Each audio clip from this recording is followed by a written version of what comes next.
Well, there weren't any philosophers because Andre had founded the Institute with the organizational principle that religious ethics would be central.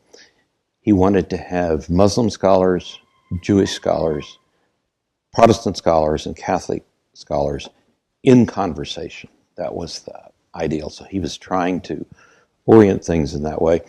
Dick McCormick, the Roman Catholic, who was a close friend of his, was sort of the leader, along with Leroy. So Leroy's the Protestant.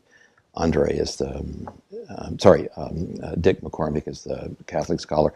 And then they brought in a couple of Jewish scholars and a Muslim scholar. And so in the early days, that's who was sitting around the table.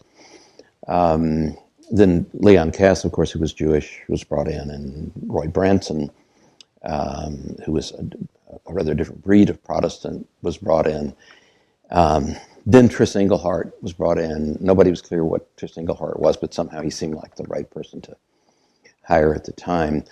We had a conversation, I think it may have been in 1975, maybe even late 1974, early, with Dan Clauser, who was at Hershey, another philosopher, but one who had separated himself from a philosophy department, left Dartmouth and went to Penn State at Hershey.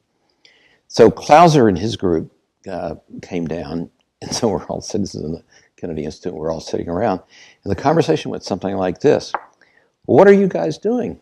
And they said, "Well, what are you guys doing?"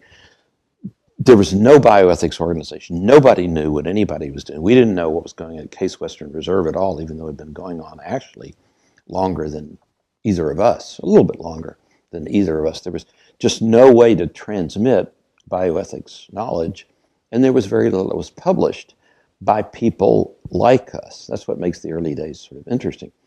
Bob Veitch, who did not come to us then, but later, Bob Veitch had probably published more than anybody else. But even though Bob, like me, finished in 1970, but the transmission of the information still took some time to get out in publications. There hardly were any bioethics journals at the time. Leroy, in fact, to give you some idea about how late it was, Leroy and I proceeded to teach a course in 1976, I think it was, and we tried to do a comprehensive survey of all the literature that we would consider teaching to students, 1976, and we found 9 articles. 9 articles, and then of course there was Ramsey's Patient as Person and Fletcher's book.